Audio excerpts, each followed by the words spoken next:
Bonsoir à tous, mesdames et messieurs, chers amis, chers étudiants, chers collègues. Une question fondamentale taraude les historiens, les sociologues et tous les analystes du phénomène révolutionnaire. Elle est importante. Quel principe anime le déroulement des faits historiques ? Comment les faits historiques s'agencent-ils? Est-ce que leur agencement est dû au hasard? Est-ce qu'il est dû à la nécessité? Est-ce qu'il est dû à la volonté, au libre arbitre des hommes? Est-ce qu'il serait dû à la volonté de Dieu? Tout ce que nous savons, c'est que les faits sont l'effet d'une cause. Les faits historiques, je veux dire, procèdent toujours ou constituent l'effet d'une certaine cause. Autrement dit, en histoire, le cas fortuit, absolument fortuit, n'existe pas. L'absolu hasard n'existe pas. Mais s'il existe des causes, ces causes obéissent-elles au déterminisme ou à l'indétermination de l'histoire? Nous savons que les causes peuvent produire des effets prévisibles. Par exemple, en économie, nous savons très bien que si un État commence à faire marcher la planche à billets, nous allons avoir de l'inflation. Donc ça, c'est une cause qui annonce un effet, laquelle inflation va produire politiquement du mécontentement, etc. Donc, les faits peuvent être prévisibles. Il y a donc un enchaînement entre les faits. Donc, il y a des liaisons, des rapports. D'ailleurs, de très grands historiens, comme Ibn Khaldoun ou Montesquieu, font dériver l'histoire de certaines lois nécessaires. Et vous savez qu'Ibn Khaldoun a donné aussi bien dans son analyse de la civilisation que dans son analyse de l'État des lois. Il nous dit qu'il utilise d'ailleurs souvent la formule arabe « wala budda », ça veut dire « par nécessité ». Que l'évolution de l'État a un stade d'émergence, un stade de développement, un stade d'apogée, puis ensuite un déclin et une chute quasiment fatale. J'exagère peut-être en disant le mot fatal, mais c'est à peu près la pensée d'Ibn Khaldoun. De même, il disait qu'entre le mode de production, la vie matérielle et le type de civilisation, il y a également des lois nécessaires. Tellement que certains auteurs, certains analystes de la pensée d'Ibn Khaldoun l'ont considéré comme un matérialiste. Montesquieu, quant à lui, écrivait par exemple « Je n'ai pas tiré mes principes de mes préjugés, mais de la nature des choses ». Donc, la nature des choses, qu'il y a des lois. Quand on dit nature des choses, c'est qu'il y a des lois. Et il ajoutait, dans l'esprit des lois, les lois sont les rapports nécessaires, vous voyez bien, qui dérivent de la nature des choses. Cependant, ces rapports ne peuvent pas être absolument nécessaires. Nous savons qu'il existe des contingences, des accidents, de l'inattendu. Il existe donc un enchaînement des faits, mais sans déterminisme. Louis XVI à Varennes a été reconnu. Il aurait pu ne pas être reconnu. C'est un accident de l'histoire. Il se fait qu'il se trouvait quelqu'un à Varennes qui l'a reconnu alors qu'il était tout près d'atteindre sa cible, qu'il était tout près d'atteindre les armées qu'il attendait pour le défendre, pour défendre la monarchie. Ce fait a été, mais on peut supposer qu'il aurait pu ne pas être. Donc, cela m'amène à dire que l'enchaînement des faits historiques est un enchaînement relativement aléatoire. C'est un enchaînement dans lequel il y a des causes, c'est un enchaînement dans lequel les causes produisent des effets, mais c'est un enchaînement quand même aléatoire. À telle enseigne que l'analyse des révolutions a fait l'objet de plusieurs controverses et de plusieurs points de vue, plusieurs angles d'attaque et de compréhension. Et certains auteurs distinguent différentes générations d'analystes, de théoriciens des révolutions, une première, une deuxième, une troisième, une quatrième génération, et moi j'ajouterai, à la lumière de certaines découvertes que j'ai faites il y a à peine quelques jours, il y a même une cinquième génération. Nous n'allons pas entrer dans le détail de ces générations, Mais entre l'analyse comparative de l'histoire naturelle des révolutions telle qu'elle est pratiquée par Cran Brinton dans The Anatomy of Revolutions, et puis la deuxième génération de Samuel Huntington, par exemple, qui accentue sur la modernisation et la théorie fonctionnaliste. La troisième génération, la plus importante, me semble-t-il, qui a émergé vers les années 70, avec des théoriciens comme Theda Skocpol, qu'on a déjà cité, ou comme Charles Tilly. Et puis, quatrième génération avec Goldstone, et puis une cinquième génération avec des auteurs comme Lindholm, nous voyons que le concept de révolution va en s'élargissant. Pourquoi ? Parce que les auteurs découvrent des expériences nouvelles, donc des causes nouvelles et des effets nouveaux. Et par conséquent, ils sont en train d'élargir. Et ça veut dire quoi ? Les générations d'analystes des révolutions ne m'intéressent pas en tant que telles. Ils m'intéressent simplement pour dire que le phénomène révolutionnaire fait l'objet de divergences entre les différents auteurs, et notamment au niveau de ses causalités. Et donc, je vais passer précisément à l'analyse de ces causalités qui vont nous donner une certaine typologie des révolutions. Les faits, d'abord au niveau des faits, il y a des causalités au niveau des faits, c'est évident, des faits descriptibles. Une armée étrangère a envahi le territoire d'un État tel jour. Bon, c'est un fait, on le décrit. Dès lors que les témoignages sont concordants et que nous avons une vérité quasiment universelle qui se dégage de ces témoignages, le fait est établi. Un roi a été décapité tel jour à telle heure. Là aussi, il n'y a pas à discuter, c'est le témoignage concordant et qui finit par devenir universel qui nous donne la vérité du fait. Mais si les faits existent, vous allez voir que leur compréhension pose un certain nombre de problèmes. Et je vais vous prendre 3 exemples pris à l'histoire de France, un exemple pris à l'histoire de la Russie par rapport à la Révolution de 1917 et quelques exemples tunisiens. Pour l'exemple français, nous allons travailler sur 3 faits incontestables qui ont existé. La révolte du papier timbré, ou des bonnets rouges, on l'appelle également la révolte des bonnets rouges, qui a eu lieu, retenons ensemble la date, en 1675, donc en plein siècle de Louis XIV. Nous sommes sous Louis XIV. Ensuite, le deuxième fait, c'est la guerre des Farines, en avril-mai 1775, donc quasiment un siècle après. Et le troisième événement est un événement qui se situe quasiment à la veille de la Révolution française, c'est la journée des Tuiles du 7 juin 1788. Nous sommes déjà dans la Révolution. Le premier, la révolte du papier timbré ou des bonnets rouges, c'est une révolte fiscale. Le problème fiscal dans l'histoire des révolutions est considérable. C'est une révolte fiscale qui a eu lieu en Bretagne et dans le Finistère, comme je vous le disais, sous Louis XIV.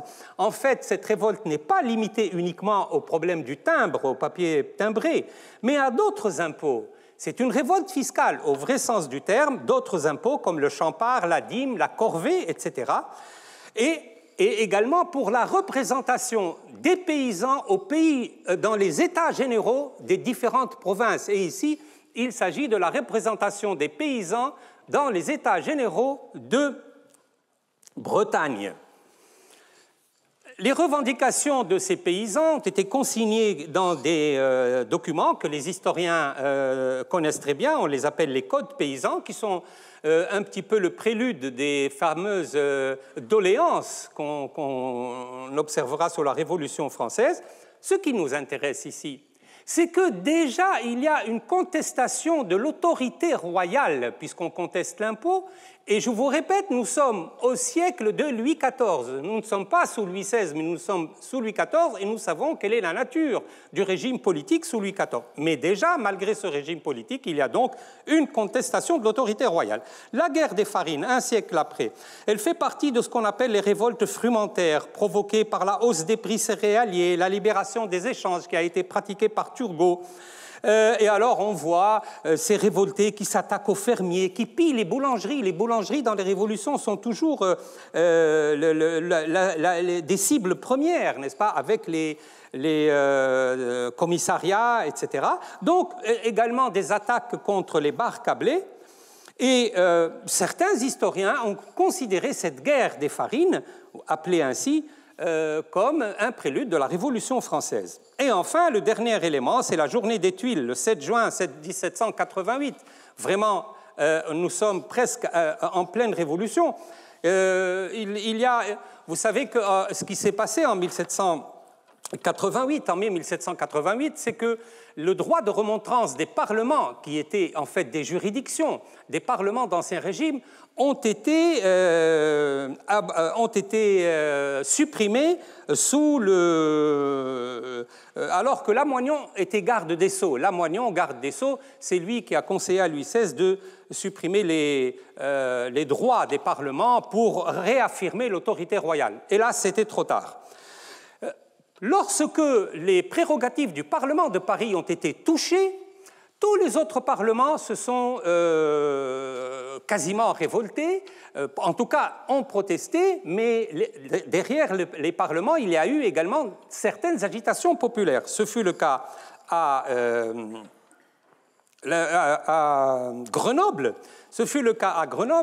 Et lorsque la révolte a commencé à devenir dangereuse, il y a eu des troupes qui ont été envoyées à Grenoble et on appelle cette révolte la guerre des Tuiles parce que les habitants de Grenoble sont montés sur leurs bâtiments et ont commencé à jeter des projectiles sur les troupes et notamment des tuiles.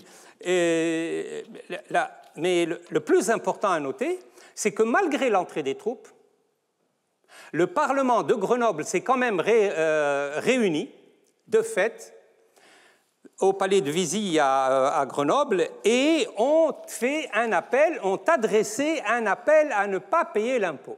Et là, ça a été l'une des conséquences de la convocation des États généraux par Louis XVI. Alors, si nous prenons ces événements, notre problème va être, nous sentons intuitivement, nous sentons tous, qu'on soit historien ou pas, on sent qu'il y a un rapport de cause à effet entre ces différents événements et la Révolution française, mais saurez-vous dire exactement scientifiquement quel est l'événement déterminant? Y a-t-il des relations entre ces différents événements? Quel est le rapport exact? Quel est l'impact ou la densité de l'impact entre ces éléments et la Révolution française?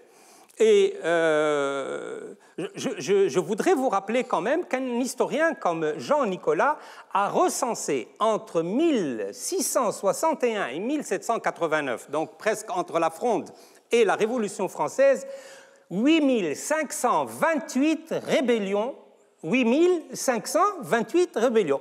Révolte frumentaire, révolte fiscale, émeute, etc.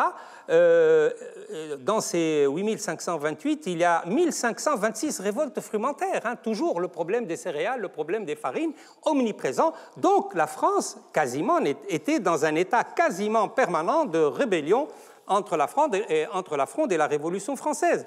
Le problème, toujours, c'est de savoir quel est le rapport exact. Est-ce qu'on peut l'établir scientifiquement entre ces précédents et la Révolution française? Ne multiplions pas les exemples. Je pensais prendre la révolte de Pougatchev en Russie pour m'interroger sur le rapport entre cette révolte des paysans et des troupes cosaques. C'est une révolte à la fois militaire et fiscale et ethnique, parce que les révoltés sous la conduite de Pougatchev, qui avait pris, si vous voulez, l'image du tsar de Russie pour avoir plus d'influence, il a été rejoint par d'autres communautés qui ne sont pas des communautés cosaques, comme les Bachkirs, les Tatars, les Kazakhs, et également par un soulèvement généralité de la classe servile, donc des serfs, notamment à Nijni Novgorod. Ils ont fini par prendre toutes les villes qui se trouvaient entre l'Oural et la Volga, et donc ont constitué une révolte de taille, et certains historiens, prenant compte du fait que c'était une contestation de l'autorité impériale, de l'autorité du tsar, et une protestation des paysans, des soldats et des serfs, c'était donc un prélude à la révolution de 1917. En Tunisie, c'est la même chose. Dernier exemple que je donne, la Tunisie, avant 2010-2011, a connu un certain nombre de révoltes. Et d'abord, il y a des révoltes lointaines. Nous connaissons la révolte de Benrvehm en 1864, puis les révoltes de Kasserine et Tala. Alors là, nous sommes sous le protectorat français, et c'était à la fois des révoltes nationalistes, mais également des révoltes sociales. Les révoltes de Ouderna en 1915, les révoltes d'Emrezir en 1944.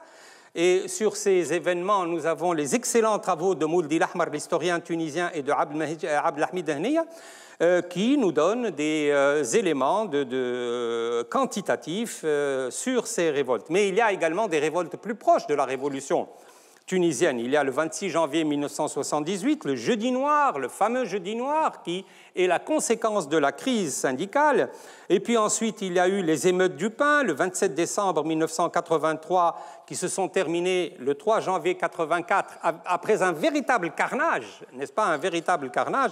Et le régime a vacillé vraiment avec les émeutes du pain. Il y a eu surtout la révolte du bassin minier en 2008.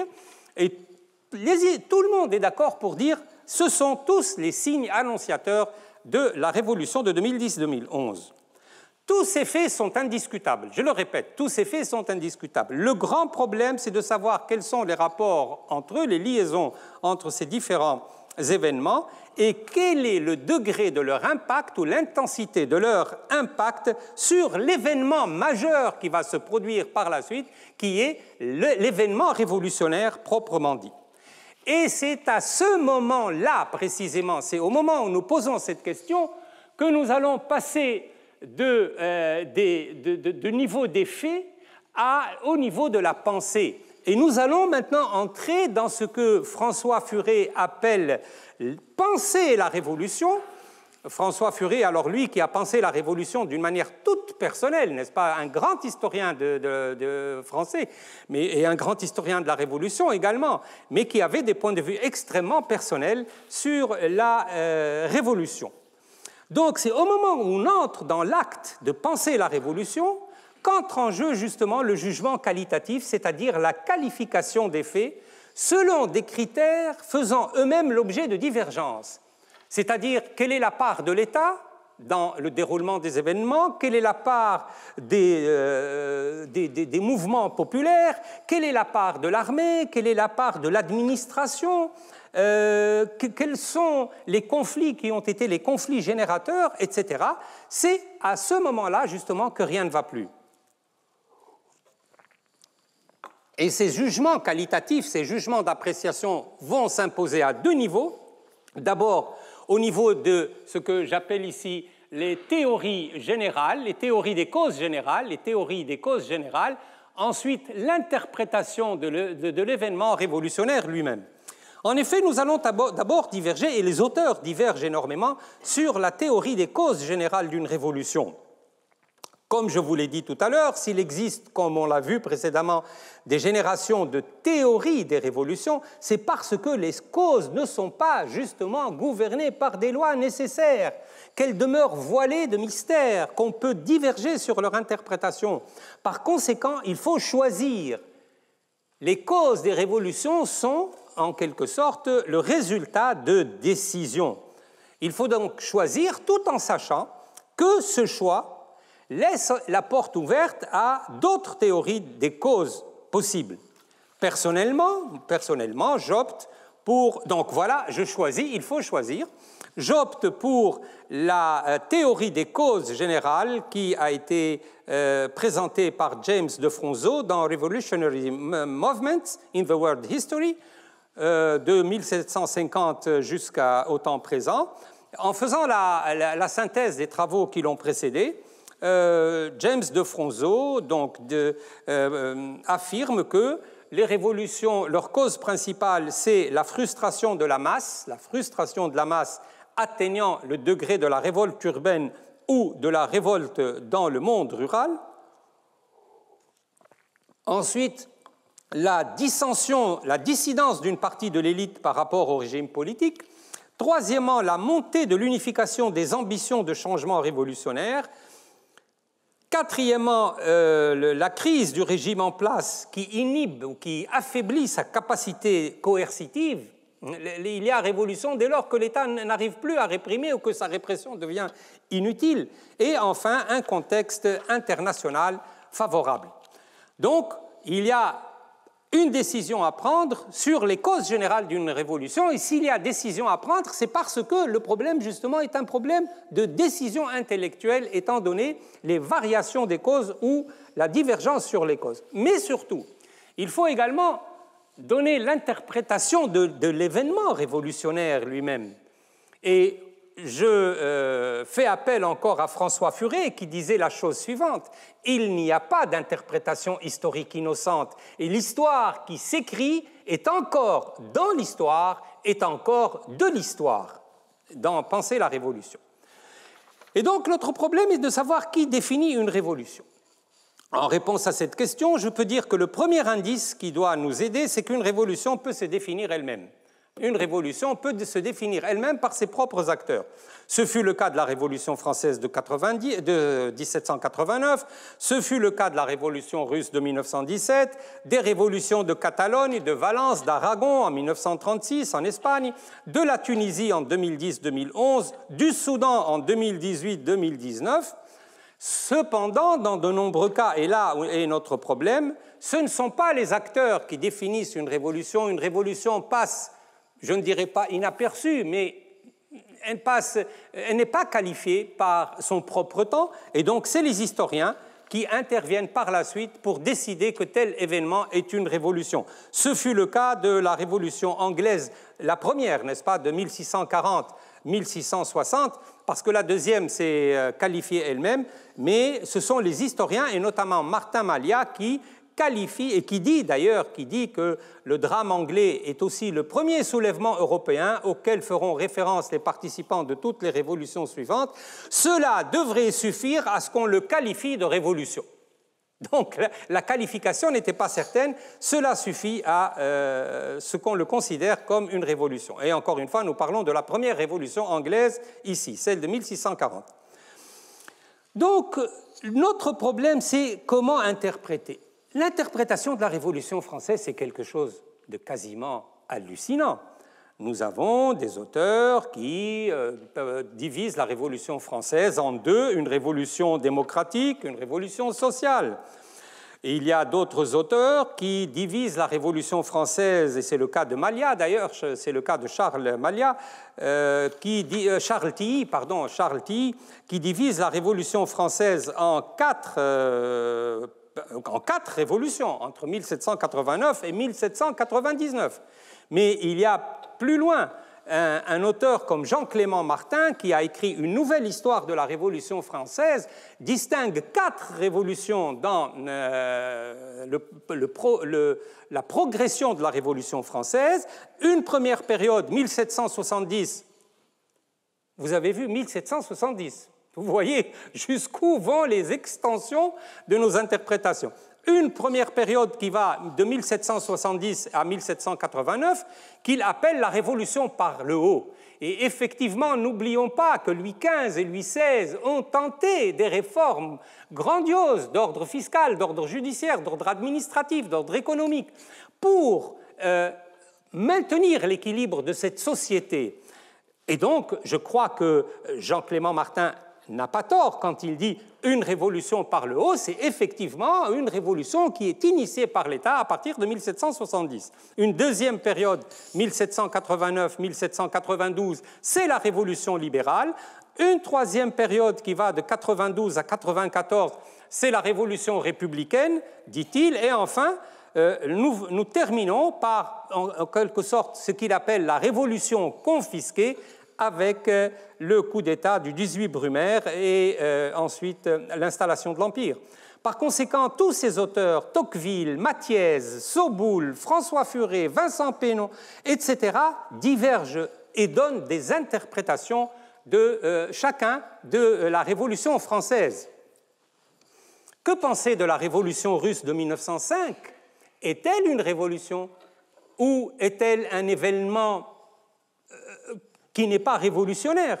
Plusieurs auteurs le disent, et notamment Lénine, c'est incroyable, notamment Lénine qui dit que la phase de 1905, là où il y a eu le Dimanche Rouge, il y a eu un massacre incroyable le 22 janvier 1905, il y a eu le manifeste d'octobre, ça s'est terminé par une charte libérale. Le tsar de Russie a été obligé de concéder au peuple russe une charte libérale. Donc, il y a tous les éléments d'une révolution. Il y a changement de régime, il y a changement de mentalité, etc., de telle sorte que c'est un événement qui a une portée émancipatrice, de telle sorte que certains auteurs, et pas seulement auteurs, mais révolutionnaires, qui ont participé à la révolution de 1917, ont considéré la phase de 1905 comme l'annonce de la révolution russe de octobre 1917. Mais posons-nous la question sur une autre révolution qui a été éclipsée par la révolution d'octobre 1917, c'est celle de février, la révolution russe de février 1917. Là aussi, il y a eu une révolution. Elle a été éteinte par la révolution d'octobre, mais ce fut une révolution à sa manière. C'est une révolution avec son hymne particulier, qui est d'ailleurs la Marseillaise ouvrière. La Marseillaise ouvrière, inspirée du chant patriotique français. C'est une révolution qui a son avènement entre le 23 et le 27 février 1917 et qui est le résultat final d'une série de révoltes et de crises sociales qui se sont développées quasiment sans arrêt depuis le Dimanche Rouge de 1905 jusqu'à la chute du régime tsariste, l'installation d'un gouvernement provisoire, des soviets populaires, notamment celui de Pétrograd, une assemblée constituante, etc. Tous les éléments d'une révolution sont là, en 1917. Et cette révolution a été éteinte, comme vous le savez, ou effacée par la révolution d'octobre, parce qu'elle est morte de ses contradictions, tout simplement. Mais ce que je peux vous dire, c'est qu'encore une fois, Lénine, dans ses thèses d'avril, fort connues, écrit, je le cite, « Ce qu'il y a d'original dans la situation actuelle en Russie, c'est la transition de la première étape de la révolution. » Donc vous voyez que Lénine a considéré la révolution de février 1917 comme une première étape de la révolution qui a donné le pouvoir à la bourgeoisie, donc la première révolution de février, a donné le pouvoir à la bourgeoisie par suite du degré insuffisant de conscience et d'organisation du prolétariat. Et nous passons à sa deuxième étape qui doit donner le pouvoir au prolétariat et aux couches pauvres de la paysannerie, et ce fut la révolution d'octobre de 1917. Et donc vous voyez que tout est question d'interprétation et que très imprudent serait celui qui ne serait pas conscient de cet état de la science historique, que c'est une science elle-même, si j'ose m'exprimer ainsi, aléatoire dans ses interprétations. Ceci étant, il faut insister sur le fait que s'il y a divergence, cela est aggravé par l'enchevêtrement des causes des révolutions. Dans l'écheveau des causes qui provoquent une révolution, il est très très difficile de juger ce qui est déterminant, de ce qui est moins déterminant, de ce qui n'est pas du tout déterminant. Il est difficile de démêler. Par exemple, je prends l'exemple des États-Unis, il est indiscutable que le motif fiscal aux États-Unis a été déterminant. Il y a eu un certain nombre de lois qui ont été prises par le gouvernement anglais, le Sugar Act de 1764, le Stamp Act de 1765, le Townshend Act de 1767 et surtout le Tea Act, une taxe sur le thé, qui était destinée à favoriser la Compagnie des Indes orientales, la Compagnie anglaise des Indes orientales, et qui a défavorisé, bien entendu, les planteurs américains. C'est ce qui a provoqué les révoltes de Boston et la grande colère à Boston qui s'est tout de suite propagée. Mais ce motif fiscal est-il vraiment le motif déterminant? Il est là, nous le savons, il a été l'une des causes, l'étincelle qui a allumé le feu de la Révolution. Mais était-il le seul? Est-ce qu'il n'y a pas derrière cela d'autres causes qui entrent en jeu? Et donc, une révolution peut avoir plusieurs causes ou plusieurs aspects. Et pour vous le montrer, je vais faire un peu un examen des révolutions sociales dans le monde musulman. Je commencerai par l'une des plus importantes, la révolte des Khouramiyya contre le gouvernement abbasside, qui a eu lieu de 816 à 837. Vous voyez que sur un temps très long, on a eu un refus de l'autorité impériale quasiment permanent qui a duré, enfin compté entre 816 et 837, ça fait quand même quelques dizaines d'années. Cette révolte va adopter une théologie inspirée du mazdékisme, va remettre en cause les fondamentaux de l'islam, notamment les interdits, le licite et le licite. Elle va autoriser la consommation de vin, elle va autoriser elle va considérer comme licites des nourritures qui sont considérées comme illicites par l'orthodoxie islamique, de telle sorte qu'un historien comme Tabari dit que c'est une secte licencieuse. Ibahiyya, c'est une lecture avec le mépris, n'est-ce pas, qu'un homme de l'establishment peut adresser à un événement de cette sorte-là. Quoi qu'il en soit, son chef, Baba Khorramdin, qui a été d'ailleurs aidé par les Byzantins, entre parenthèses, ce chef avait donc adopté d'abord une religion qui était l'islam, mais qui ne ressemblait pas vraiment à l'islam, puisqu'elle levait les interdits. Il avait également réussi à réunir des ethnies qui en voulaient aux Arabes, des ethnies de race persane ou d'autres ethnies. Et donc, ce fut en définitive, cette révolte en tout cas, parce qu'elle a fini par être écrasée, elle a fini par être une révolte politique, une révolte ethnique, une révolte sociale, une révolte religieuse. Allez distinguer les causes réelles, les causes les plus déterminantes, des causes moins déterminantes dans cette révolution. Fut-elle une révolution religieuse? Fut-elle une révolution ethnique? Fut-elle une révolution sociale? Parce que les Khouramiyya étaient partisans de l'égalité économique, n'est-ce pas, de l'égalité économique et de la distribution égale des richesses et de la propriété. Donc c'est un peu une idéologie communiste avant l'heure qui reconnaissait la communauté de la propriété foncière. La communauté de la propriété foncière. Et c'est très curieux parce que ce communisme de la propriété foncière, on va le retrouver dans d'autres révolutions sous la dynastie abbasside. C'est quelque chose quand même qui est assez étonnant et qui va de pair avec de très grandes idées, des cassures au niveau de la religion elle-même. En effet, la révolte des Khouramiyya a eu, si vous voulez, des révoltes similaires, comme la révolte Karmate ou la révolte des Zenj. La révolte Karmate ou la révolte des Zenj, toujours, alors la révolte des Karmates, c'est une révolte contre les Fatimides, contre l'empire fatimide, contre la dynastie fatimide de Ubaydullah al-Mahdi, en Irak, en Syrie, en Palestine, à Bahreïn. Alors ça, c'est une véritable révolution parce qu'ils réussirent à fonder un État à Bahreïn, un État qui a duré de 903 à 1077, c'est quand même assez important. Ce sont eux les responsables du fameux sac de la Mecque et du vol de la pierre noire qu'on a retrouvé miraculeusement par la suite. Mais moi, je suis persuadé qu'il y a eu substitution. Mais enfin, c'était trop important pour qu'on admette que ce n'était pas la pierre noire telle que les ancêtres l'avaient connue. Ce qui est important ici, c'est que, encore une fois, nous avons une doctrine communiste qui prône la redistribution des terres et la communauté des biens. Ça ne les a pas empêchés d'être eux-mêmes esclavagistes. Mais enfin, leur théorie était construite sur la distribution des terres, la communauté des biens, l'égalité entre les hommes.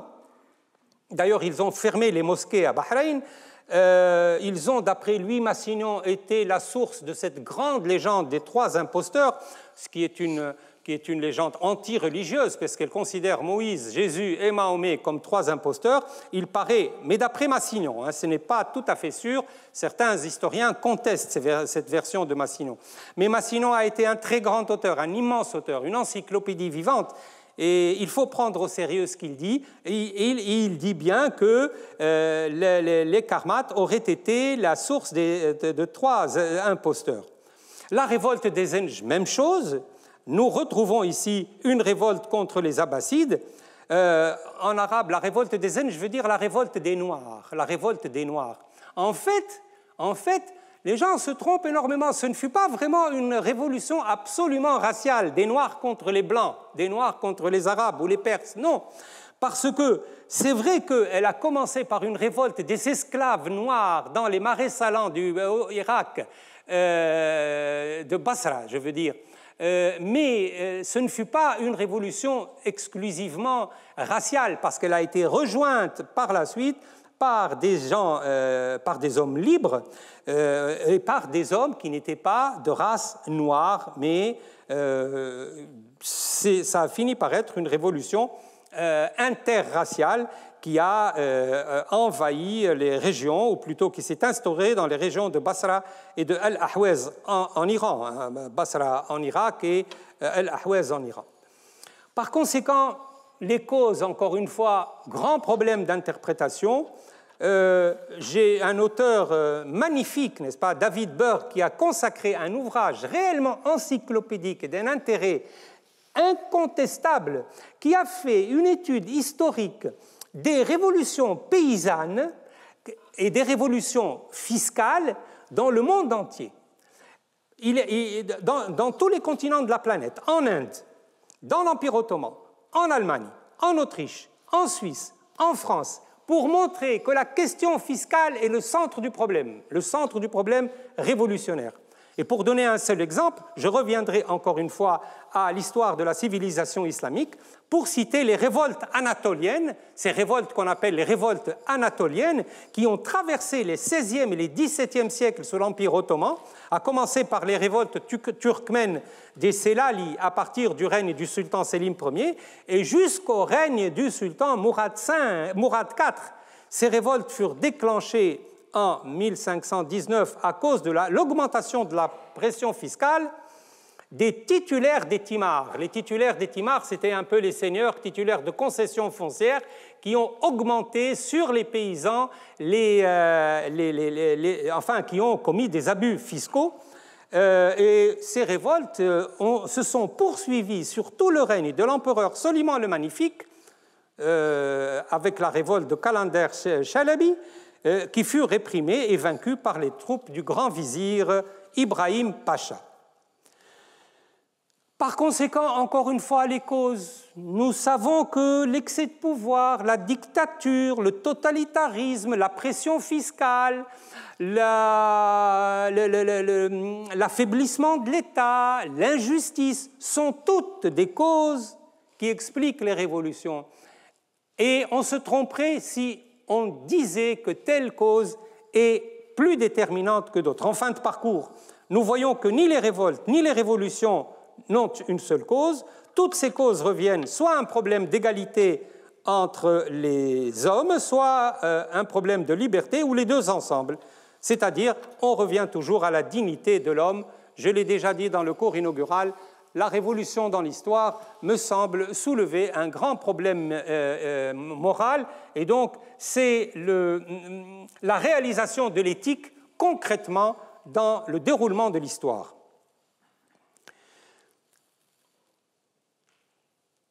Par conséquent, là, nous restons sur notre soif. Il n'y a rien d'autre à dire. Il n'y a rien d'autre à dire que dire que nous sommes dans le monde de l'incertitude et de l'aléatoire. Et j'espère que les exemples que je vous ai donnés vous ont convaincu. Au sujet de la typologie des révolutions, là aussi nous avons de très grands débats sur les typologies des révolutions. Personnellement, et d'après les recherches que j'ai faites sur les phénomènes révolutionnaires dans le monde, je distinguerai 3 types de révolutions. Les révolutions indépendantistes, les révolutions globales à caractère socio-politique et culturel, et enfin les révolutions politiques. Les révolutions indépendantistes, je ne vais pas vous développer tout le dossier que j'ai ici sous les yeux sur les révolutions indépendantistes. Je voudrais juste attirer votre regard sur la chose suivante. C'est que les révolutions indépendantistes intègrent en fait 2 types extrêmement divergents de révolutions.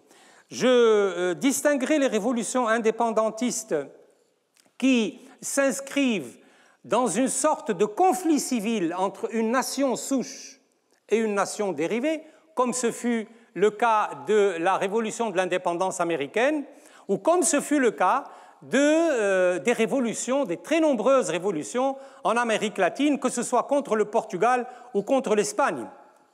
Dans toutes ces révolutions, nous voyons une population dérivée, donc une population de colonisateurs, s'insurger contre la population mère, n'est-ce pas, la nation mère.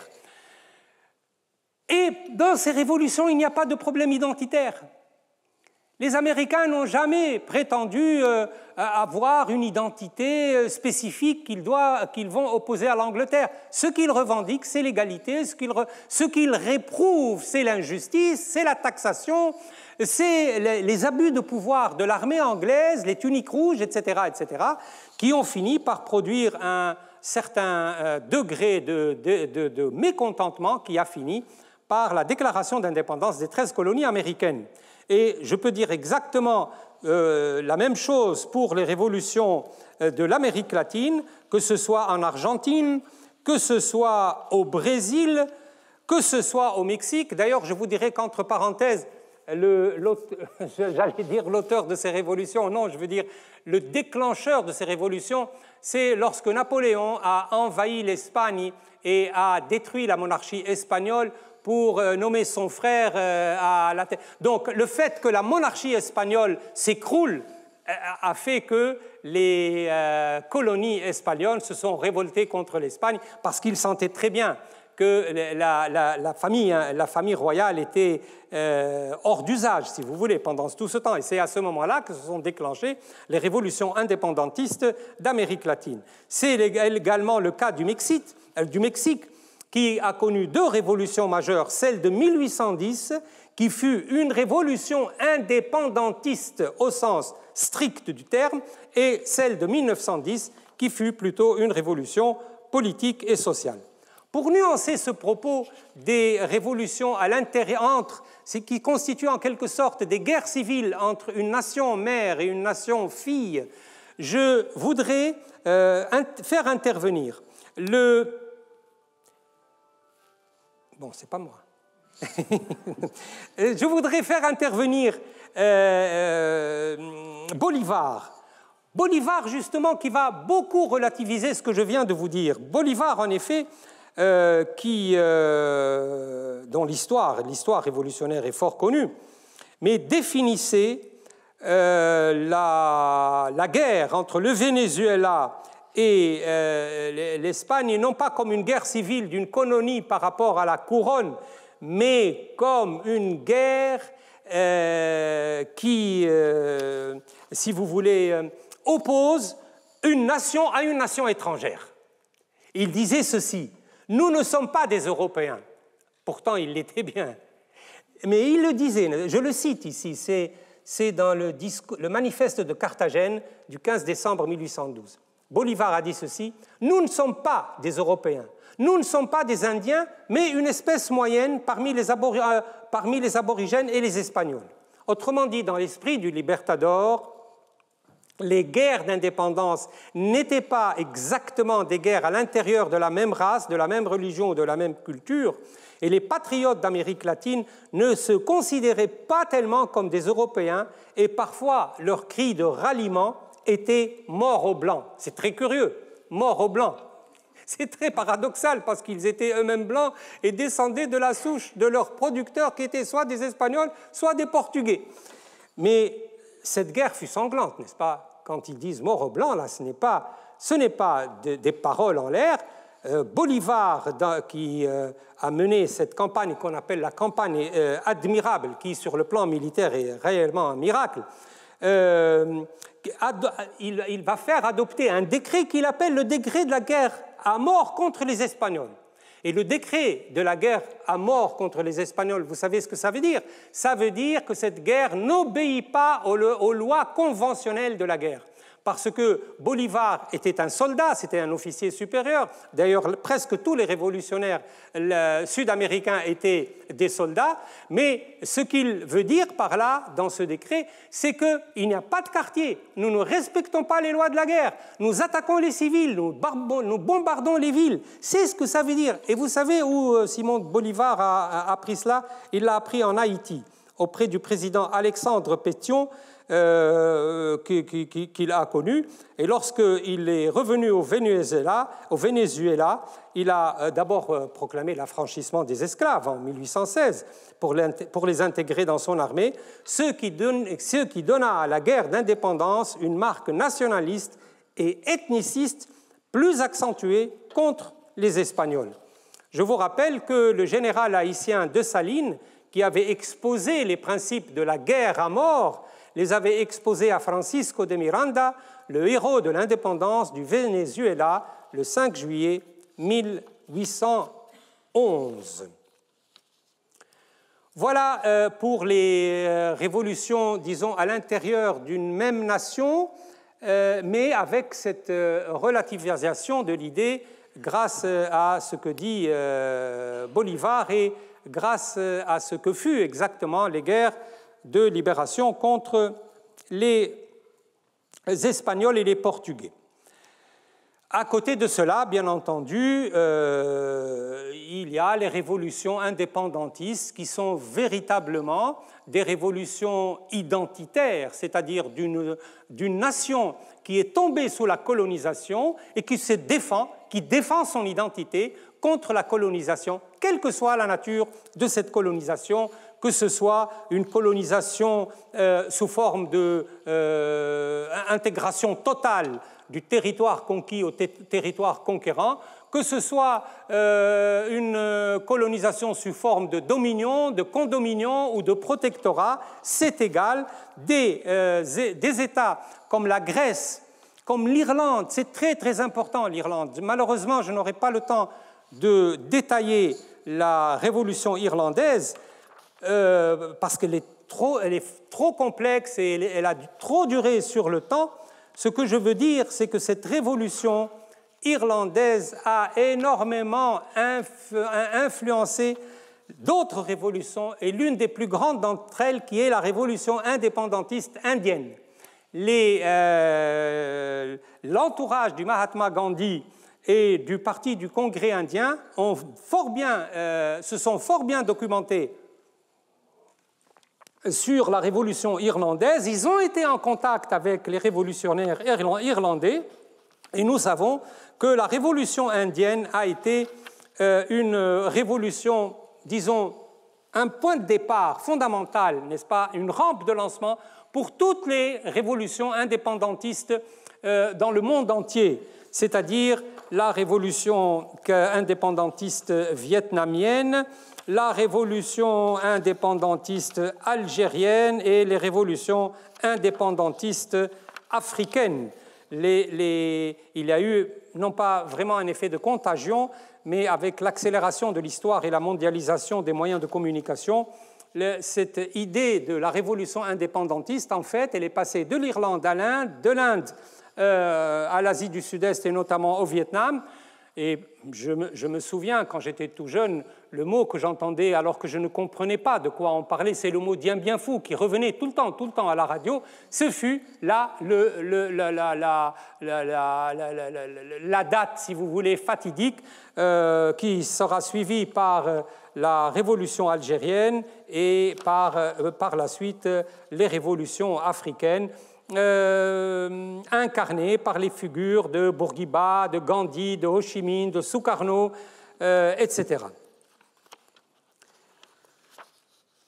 À côté de ces révolutions indépendantistes, quelle que soit leur nature, il faut mettre à côté les révolutions totales, sociopolitiques, culturelles et religieuses. Là, je ne serai pas très long, parce que vous les connaissez et que nous en avons déjà parlé. Ce sont les grandes révolutions qui ont un impact considérable contre l'héritage, contre la tradition, contre le patrimoine, autrement dit contre l'histoire. C'est le cas de la Révolution française de 89, c'est le cas de la Révolution kémaliste de 1923. Cette révolution a également eu une immense portée sur la société turque, dans les moindres détails, n'est-ce pas, des mœurs, de l'alphabet, du vêtement, mais des idées politiques, évidemment. Les grandes révolutions communistes de 1917 en Russie, de 1949 en Chine. Donc, ce sont des révolutions à effet déstructurant, total. Elles s'inscrivent contre l'héritage religieux, contre le système politique, contre le système économique, contre le système social, et essayent de rénover tout cela. À côté de cela, il y a les révolutions politiques, les révolutions strictement politiques qu'il ne faut pas justement exclure, parce que si on les exclut, nous allons exclure toutes les révolutions arabes qui ont eu lieu depuis 1964, et surtout avec le cycle des révolutions de 2011, qui ont commencé par la Tunisie et qui ont couvert quasiment tout le monde arabe. Ces révolutions, que voulez-vous que je vous dise de ces révolutions? Très peu de choses à dire, sauf que la chose la plus importante, ce qu'il faut dire, c'est qu'il n'y a pas eu ici de remise en cause fondamentale des structures sociales, de la religion, de l'aménagement des classes, de la propriété, du capital, de l'économie. Ce furent strictement des révolutions politiques. Mais c'est extrêmement important. C'est extrêmement important, je ne dis pas ça pour dévaloriser, mais au contraire, pour montrer l'importance de ces révolutions, parce que quand, pendant un demi-siècle, un pays est gouverné par une dictature, quelle qu'elle soit, que ce soit un despotisme éclairé ou que ce soit un despotisme tout simple, lorsqu'un pays est gouverné par une dictature pendant un demi-siècle, le jour où il fait une révolution politique, cette révolution politique, pour moi, est une révolution totale. Et donc, quand je dis révolution indépendantiste, révolution globale, révolution politique, ce n'est pas du tout pour amenuiser le rôle et la portée des révolutions à caractère politique comme les révolutions arabes, mais au contraire pour leur donner leur juste valeur. Les révolutions, qu'elles soient indépendantistes, globales ou politiques, sont toujours accompagnées de violences de toutes sortes. Et je vais maintenant parler de ce problème. D'abord, est-ce que toute révolution implique l'usage ou l'utilisation de la violence? Personnellement, je répondrai non. Pourquoi? Parce que nous avons eu de véritables processus révolutionnaires menés par les voies légales et constitutionnelles. Et l'inventeur de ces théories de la révolution légale ou constitutionnelle, ce sont des mouvements qui se sont scindés par rapport au marxisme et à l'internationale socialiste, avec des hommes comme Jean Jaurès et Léon Blum. L'idée de révolution dans la légalité, en fait, est une idée française, encore une fois. Jean Jaurès est le fondateur de l'humanité, quand même, ne l'oublions pas. Il plaidait pour un socialisme humaniste et démocratique et légal. Autrement dit, le même résultat auquel devait aboutir la révolution communiste, on peut y aboutir, disent les socialistes français, avec Jean Jaurès, bien sûr, parce que c'est un tournant, Jean Jaurès. Nous pouvons y arriver en respectant le régime démocratique et même le régime parlementaire. Et Léon Blum, vous savez que c'est un homme qui est très connu des juristes. Nous le connaissons fort bien parce que dans nos premières années d'études, dès le niveau de la deuxième année en droit, nous connaissons Léon Blum à travers les conclusions, les fameuses conclusions qu'il a laissées dans certaines affaires qui étaient examinées par le Conseil d'État français. En effet, il a été commissaire du gouvernement au Conseil d'État français et il a laissé des conclusions remarquables sur le plan juridique. Et je me souviens que lorsque j'étais jeune, sur les bancs de la faculté de droit, on apprenait presque par cœur les conclusions de Léon Blum. Mais enfin, ces conclusions au Conseil d'État n'avaient rien à voir avec ses idées politiques, c'est tout à fait autre chose. Sur le plan politique, il disait ceci: si la prise du pouvoir par le prolétariat était le résultat d'une accession légale, du fait que les socialistes auraient conquis dans des circonstances à déterminer la majorité du Parlement de leur pays, et s'ils se trouvaient alors en état de réaliser ce qui est proprement la révolution, c'est-à-dire la transformation radicale de l'état de la propriété, eh bien, malgré l'origine légale, malgré le caractère légal de cette transformation, elle sera la révolution tout de même. À propos des révolutions dans la légalité, je voudrais faire 3 remarques ou 3 observations. La première, c'est qu'un mouvement révolutionnaire prônant la violence à ses débuts, prônant la guérilla par exemple, peut changer de cap et se transformer en parti légaliste, passant du combat par les armes au combat par les urnes. Et le meilleur exemple que je puisse vous donner, c'est celui des Tupamaros. Les Tupamaros ont le mouvement de libération nationale Tupamaros MLN-T de la République orientale d'Uruguay. La vie politique du Uruguay est assez étonnante. Les partis traditionnels étaient 2 partis, le parti Blanco, le parti conservateur, le parti blanc donc, et le parti Colorado qui était de tendance libérale. Aux élections de 1962, la coalition formée par le Front populaire de gauche, c'est-à-dire le mouvement révolutionnaire oriental, le Parti communiste, le Parti Colorado de gauche, vont subir un échec cuisant au cours de ces élections. Ils ne vont pas dépasser 6% des suffrages. Et donc, dans ce contexte, nombreux militants communistes, maoïstes, anarchistes, donc, qui étaient pour la violence révolutionnaire, vont commencer à réfléchir autrement et vont renoncer à leur stratégie de violence. Vous savez qu'en 1965, le premier acte des Tupamaros a été une attaque à main armée contre une usine qui produisait du napalm qui était destiné par les Américains au Vietnam. Donc c'était voulu, n'est-ce pas? Ils ont ciblé l'usine parce qu'elle produisait du napalm, une manière de dire la lutte contre l'impérialisme n'a pas de frontières, c'est une lutte du monde entier. Et cette action violente a été terriblement réprimée par le gouvernement Juan Bordaberry, qui est soutenu par l'armée entre 1973 et 1985. Et vous connaissez le sort effroyable, absolument effroyable, de ces 3 militants Tupamaros extrêmement connus qui ont été jetés dans un puits pendant une très très longue période. Il s'agit de José Mujica, qui deviendra président de la République par la suite, je reparlerai. Le deuxième est Mauricio Rosenkoff et le troisième c'est Eleuterio Fernández Huidobro. D'ailleurs, leur odyssée a été portée à l'écran. Je ne sais pas si vous avez vu ce film qui s'appelle Compañeros, le film d'Alvaro Brechner, qui décrit la vie de ces gens qui vivaient avec les rats pendant 10 ans au fond d'un puits, sans se laver, presque sans manger. On leur jetait quasiment des ordures au fond du puits.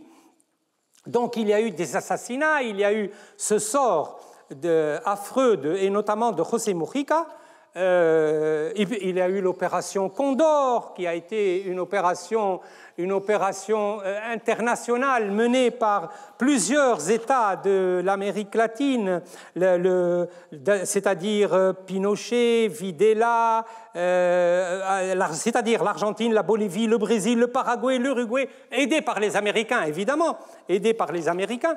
Ce fut atroce. Il y a eu également les escadrons de la mort. C'est également, vous savez, ces escadrons de la mort qui étaient des milices destinés à donner la mort, aidés par la police sans être la police. C'était terriblement...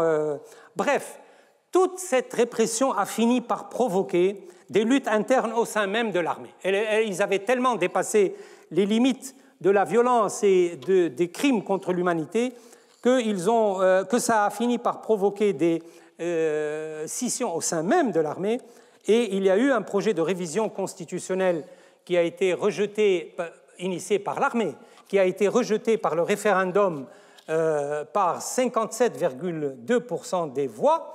Bref, passons les détails. Nous arrivons à un moment où des manifestations s'organisent en 1983, une grève générale, et puis on ouvre la voie des élections, il y a une loi d'amnistie, les Tupamaros participent aux élections contre toute attente, puisque leur idéologie, c'est l'idéologie de la violence à l'origine, ils participent aux élections et aux élections de 1994, ils finissent par emporter les élections et en 2009, le candidat José Mujica, dont j'ai parlé, qui était candidat du Front large, le Frente Amplio, se présente aux élections et devient président de la République le 29 novembre 2009.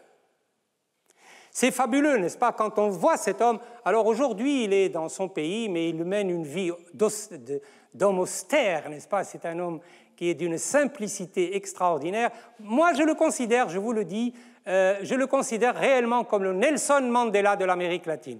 C'est un homme absolument remarquable qui dépasse par sa stature, son combat, et puis après son retrait surtout remarquable, qui dépasse, n'est-ce pas, l'économie commune de l'humanité. La deuxième observation que je voudrais faire, donc ça c'est la première observation, c'est qu'un mouvement révolutionnaire qui est bâti sur la violence, et notamment la guérilla pour les Tupamaros, peut très bien renoncer et passer du combat par les armes au combat par les urnes. La deuxième observation, c'est qu'une idéologie révolutionnaire se démarquant clairement du système économique ou politique environnant peut accéder au pouvoir par les voies légales, c'est-à-dire conformément à la constitution du pays. Et ce fut le cas du Chili de Salvador Allende, qui représentait la coalition de l'unité populaire, c'était une coalition des partis de gauche, qui s'est présentée aux élections démocratiques du 4 septembre 1970, dont la candidature a été ratifiée par le Congrès. Et évidemment, vous allez me dire, mais là, vous allez avoir une contradiction avec vous-même, puisque les deux éléments que vous nous avez donnés dans la définition de la révolution, c'est-à-dire la protestation généralisée contre un régime et la chute du régime, n'existent pas. Eh bien, je réponds de la manière suivante. Ici, dans le cas d'accession d'un mouvement révolutionnaire au pouvoir par la voie des élections, je dis que la protestation a été remplacée par les élections parce que les élections, c'est une manière de protester, c'est une manière de s'affirmer, mais c'est également une manière de refuser. Donc, la protestation a été remplacée par les élections et la chute du régime a été remplacée dans le cas du Chili par la prise du pouvoir par les voies constitutionnelles et électorales. Nous connaissons la suite. Elle fut malheureuse, nous connaissons la suite, mais en tout cas, dans le cas du Chili, nous avons vu un gouvernement, plutôt un parti, réunissant une coalition révolutionnaire, prendre le pouvoir par les voies constitutionnelles.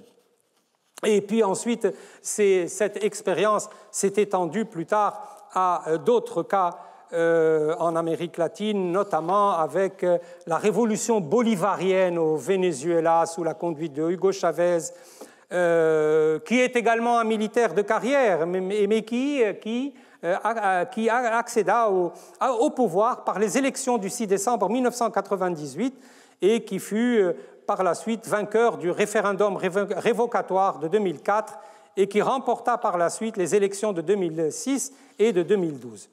Ce que je voudrais dire par conséquent, c'est que doit-on retenir de ces expériences révolutionnaires dans la légalité, dans la constitutionnalité, sans révolution violente, sans changement violent de régime?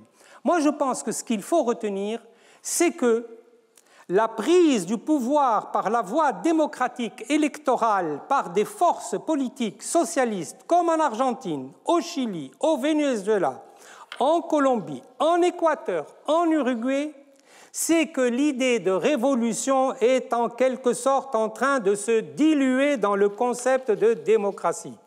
La théorie de la révolution qui exige la prise du pouvoir par la violence est, me semble-t-il, aujourd'hui largement dépassée. Autrement dit, l'idée révolutionnaire aujourd'hui ne fait qu'approfondir l'expérience démocratique. Et ce qui s'est passé dans le monde arabe travaille dans ce sens-là. La troisième remarque que je voulais faire, c'est qu'un gouvernement issu d'une révolution est susceptible de tomber par la suite d'un mouvement révolutionnaire protestataire pacifique et par des voies légales. Ce fut le cas de certaines démocraties populaires comme la Pologne.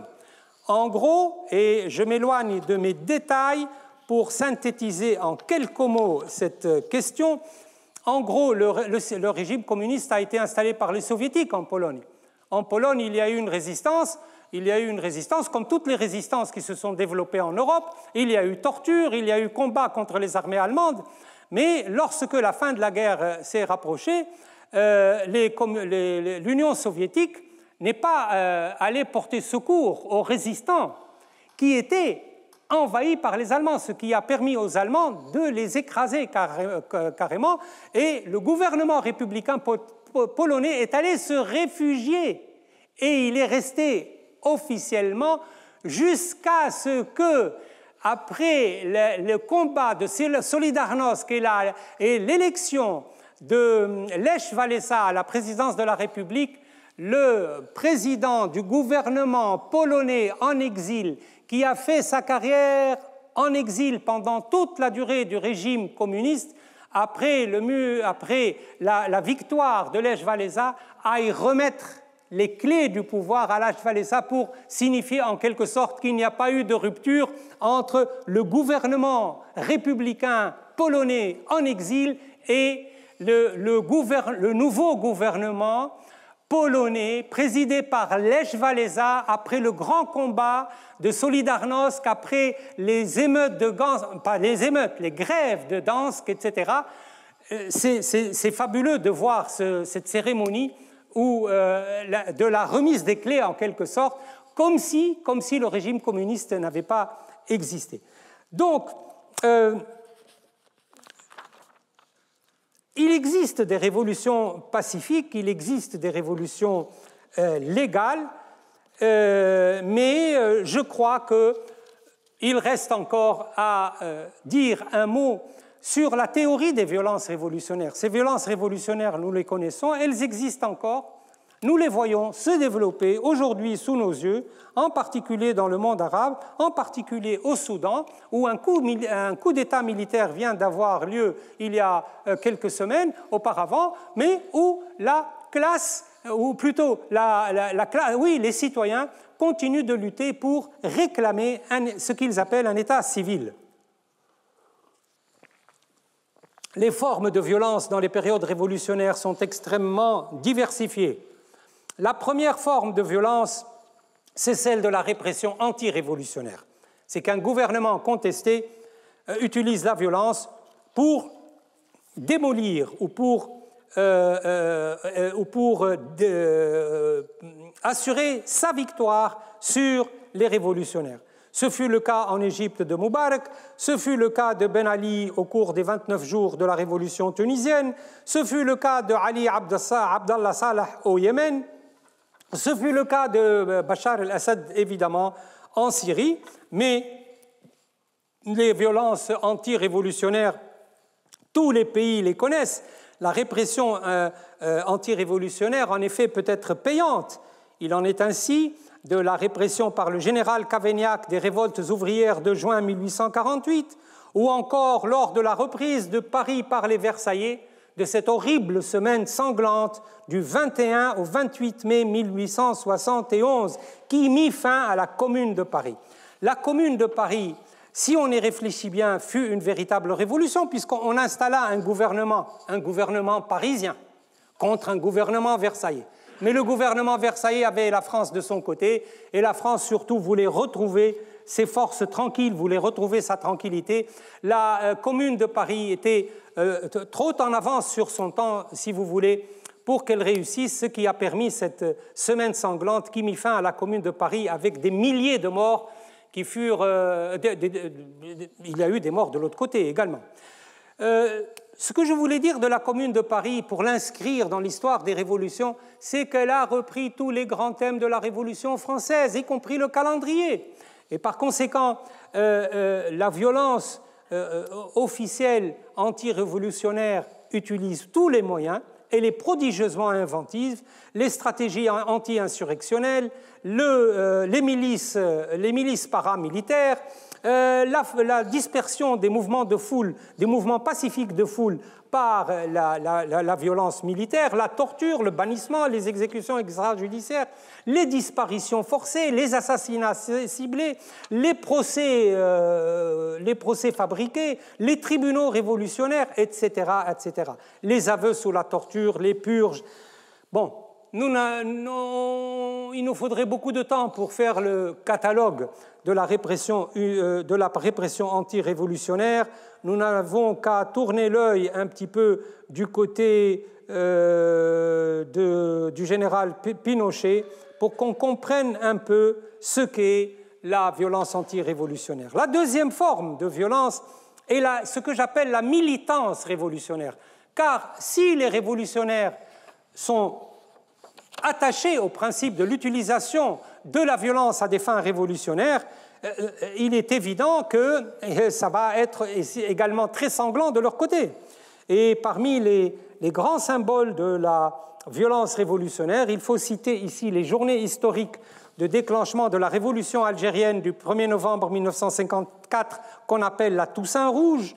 Il faut évoquer les grandes figures révolutionnaires des luttes paysannes en Amérique latine, et notamment au Mexique, celui d'Emiliano Zapata qui défendit les paysans villageois du Morelos contre les spoliations des grands propriétaires terriens possesseurs d'hacienda. L'histoire de Zapata est très longue et c'est une aventure, n'est-ce pas? Les gens comme ça ont des aventures. Quand je prends par exemple la vie de Garibaldi, n'est-ce pas? La vie de Garibaldi, c'est un roman, n'est-ce pas? C'est un roman de tous les jours. Ce personnage est une figure absolument fascinante sur le plan esthétique, n'est-ce pas? C'était à la fois un professeur de mathématiques, un corsaire, un soldat, un révolutionnaire. Il est allé combattre en Amérique latine, en Uruguay, en Italie. Il a été attrapé en Italie, il a fui vers la frontière française. Il est allé jusqu'à Nice en traversant la montagne à pied, etc. Bon, alors des personnages comme ça, nous en trouvons, et il n'y a pas que Zapata, n'est-ce pas, au Mexique. Il y a également la figure de Pancho Villa, qui a été assassiné en 1923. C'est le chef de l'armée du Nord, alors que Zapata était le chef de l'armée du Sud. En tout cas, leur action, elle a été défaite, c'est vrai, mais elle a abouti quand même, en fin de compte, elle a abouti à la constitution, cette constitution avant-gardiste, réellement avant-gardiste du Mexique, constitution du 5 février 1917. c'est grâce à leur combat, c'est peut-être grâce à leur défaite également, qu'on finit par faire adopter au Mexique cette constitution qui reste jusqu'aujourd'hui une constitution très, très en avance sur son temps. La troisième forme de violence révolutionnaire est celle des gouvernements révolutionnaires eux-mêmes ou des forces issues d'une révolution. L'exemple type est l'exemple de Cromwell. Cromwell, déjà, le lord protecteur de la nouvelle République du Commonwealth britannique jusqu'à l'année 1660, et la constitution du New Model Army créée en 1645, qui servira à triompher, ou plutôt à faire triompher l'armée parlementaire sur les forces royalistes de Charles Ier, qui sera exécutée en 1649. La France n'est pas en reste avec la terreur du comité de salut public, dirigé par Robespierre, secondé par Saint-Just. Certains l'ont appelé, je parle de Saint-Just, l'archange de la terreur, d'autres l'ont appelé l'archange de la Révolution. La Révolution française a laissé le souvenir d'une violence extrême à l'égard du clergé, surtout le clergé réfractaire.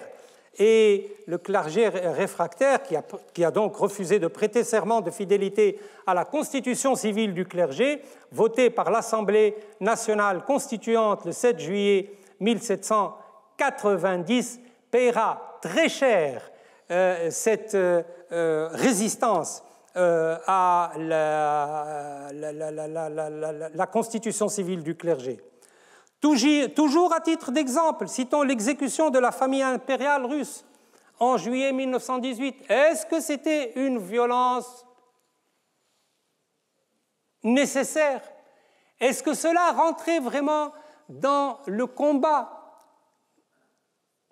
des communistes russes qui avaient eu la victoire finale? Lénine a pensé que oui, pour arrêter l'espoir, pour arrêter l'espérance, puisque nous avons parlé d'espérance il y a quelques jours, pour arrêter l'espérance des Russes blancs et des armées contre-révolutionnaires. Donc, la violence révolutionnaire elle-même peut aboutir à des degrés de barbarie immenses. Je vous citerai pour seul exemple l'affaire des Khmers rouges au Cambodge entre 1975 et 1979. Dans cette expérience, on a atteint réellement le sommet de la violence exercée au nom d'une révolution, en l'occurrence la révolution communiste. Cette violence était exacerbée par le caractère international des conflits en Asie du Sud-Est, entre les Américains, les Sud-Vietnamiens d'un côté, la Chine, le Vietnam du Nord et le Cambodge d'un autre côté. Et nous savons qu'après la prise du pouvoir par les Khmers rouges en 1975, cette violence a atteint les crimes génocidaires et contre l'humanité, de telle sorte qu'aujourd'hui encore, les responsables sont encore en train d'être jugés par des tribunaux très spécifiques qui sont mi-internationaux, mi-cambodgiens et qui ont posé des problèmes de constitution immenses.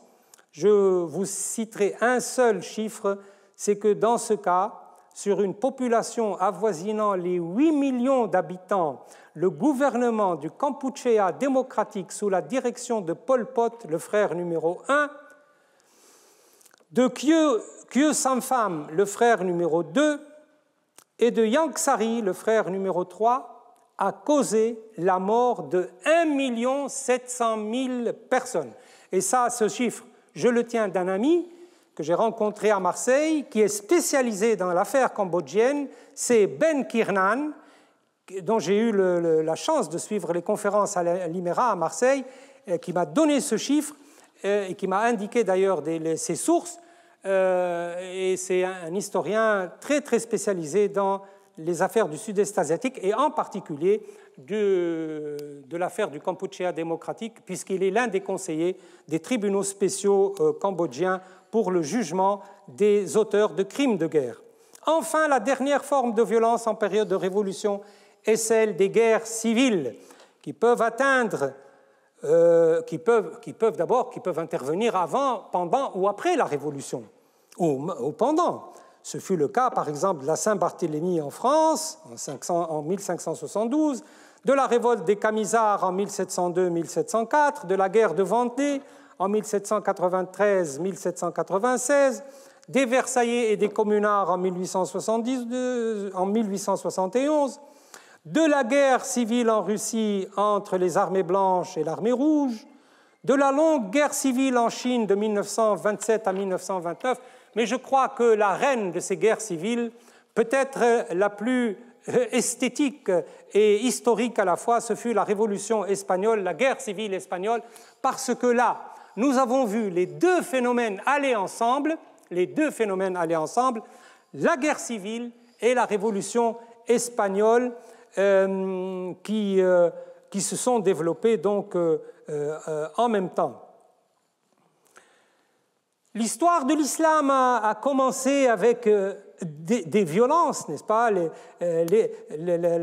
L'histoire de l'islam est l'exemple type des révolutions religieuses prémodernes. Et les grandes violences ont commencé avec la grande discorde sur laquelle Hicham Jait, l'historien tunisien, a laissé de très beaux livres, notamment La Grande Discorde, d'abord avec l'assassinat du troisième calife Othman ibn Affan, puis la bataille du Chameau en Jumada 2, 36 de l'Hégire, c'est-à-dire décembre 656, sous le califat de Ali ibn Abi Talib, et puis il y a eu la bataille de Siffin. Bref, ça n'a pas arrêté. Révolution religieuse, révolution politique, violence politique sont allés ensemble. La révolution espagnole, j'y reviens, pour dire que, enfin, tout a commencé en 1931 avec les élections municipales du 12 avril 1931, et au cours après ces élections, fut proclamée dans des conditions juridiques, il faut avouer, un petit peu douteuses. La Deuxième République espagnole, elle fut proclamée en 1931. La Deuxième République espagnole qui entraîna la constitution d'un gouvernement provisoire et l'exil du roi Alphonse XIII. À partir de là, la grande fracture espagnole va voir le jour. Pourquoi? Parce que la République espagnole fut secouée par un coup d'État militaire terrible qui est dirigé par le général Emilio Mola le 17 juillet 1936 et les généraux, d'autres généraux, notamment le général Francisco Franco. Les auteurs du coup d'État n'arrivèrent pas à maîtriser la situation en fait. En fait, Franco et Mola n'arrivèrent pas à maîtriser la situation. Qu'est-ce qui le montre? Ce qui le montre, c'est que la guerre civile a commencé tout de suite après. L'Espagne, parce que les militaires n'ont pas maîtrisé leur société, l'Espagne a été divisée en deux camps irréductibles. Le clan républicain dans le sud de l'Espagne, en Catalogne, à Madrid, dans le Pays basque, et le reste du territoire géré par les nationalistes qui prirent Burgos comme capitale. Les atrocités furent terribles, des deux côtés, et surtout du côté des armées franquistes. Là, les guerres civiles, c'est la chose la plus atroce qui puisse arriver dans l'histoire d'un pays. C'est même avant la dictature. Dans la hiérarchie des malheurs qui peuvent frapper un pays, la guerre civile est vraiment la chose la plus tragique. Et donc, ce gouvernement, après les élections de 1936, déjà a commencé à avoir des grands problèmes, puisque les élections de 1936, de février 1936, ont été certes emportées par le Front populaire, soutenu par la Confédération générale du travail, n'est-ce pas, le grand syndicat de tendance anarchiste. Il remporta les élections, malgré les manifestations, etc. Il remporta les élections, mais il y a eu malheureusement l'insurrection de l'armée. Ensuite, il y a eu l'insurrection de l'armée le 17 juillet 1936, ce qui provoqua la guerre civile, cette guerre civile qui finit par s'achever avec la victoire finale des armées franquistes en 1939. Et là encore, nous voyons quelque chose d'extrêmement curieux. C'est comme en Pologne, exactement la même expérience que la Pologne. Devant la défaite des armées républicaines et la chute de la Catalogne, le président de la République, Manuel Azaña, le constructeur de la coalition électorale qui amena le Front populaire au pouvoir, partit en exil le 5 février 1939. Donc les armées franquistes ont pris le pouvoir, le président de la République est parti en exil,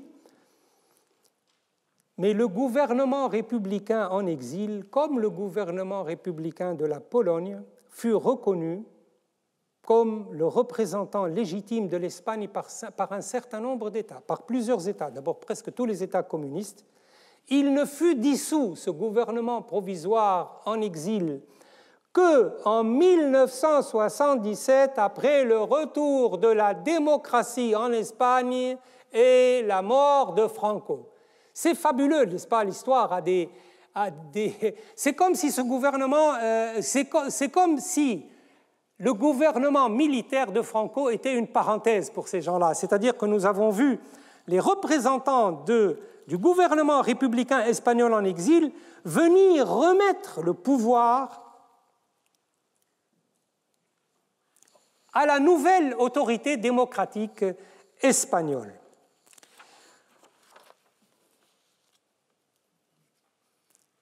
Au crédit de cette révolution espagnole, et je termine par là, je voudrais dire que cette révolution espagnole a constitué non seulement le triomphe de l'idée de justice, la propriété commune, la participation des ouvriers aux usines dans les républiques qui ont été instaurées en Espagne, mais elle a été l'une des grandes étapes historiques du féminisme dans le monde.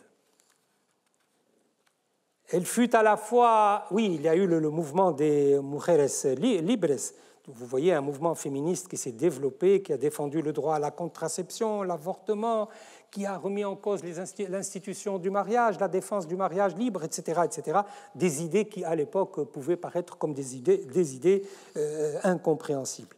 Ce fut à la fois une révolution belligérante, une révolution militante, une révolution partisane, une révolution idéologique immense, malgré sa défaite, mais elle a insufflé dans cette Europe divisée et même ravagée par la Deuxième Guerre mondiale, des idées réellement nouvelles qui se développeront par la suite au niveau du monde entier.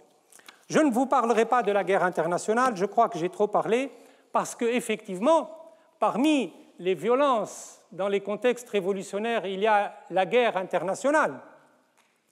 La révolution espagnole, la révolution sociale espagnole a impliqué les grandes puissances, notamment les puissances fascistes qui ont essayé leurs armes de destruction en Espagne. Mussolini, pas tellement, mais Hitler a fait les essais de ses avions d'attaque à côté de Franco dans la guerre espagnole. Donc, Bolivar, n'est-ce pas, la révolution indépendantiste de Bolivar a été réellement une guerre internationale, une guerre conventionnelle entre armées. Et donc, bon, je n'évoquerai pas tellement la guerre internationale, elle accompagne très souvent la révolution. Je voudrais terminer par une réflexion sur l'échec des révolutions. L'échec des révolutions, en effet, la question qu'on peut se poser, et c'est celle qu'on se pose aujourd'hui en Tunisie, par exemple, c'est une révolution est-elle utile, une révolution, ça sert à quoi, une révolution, etc.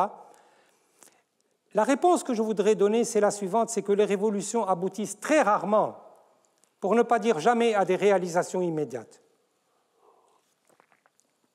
Derrière les révolutions, il y a un échec plus ou moins patent.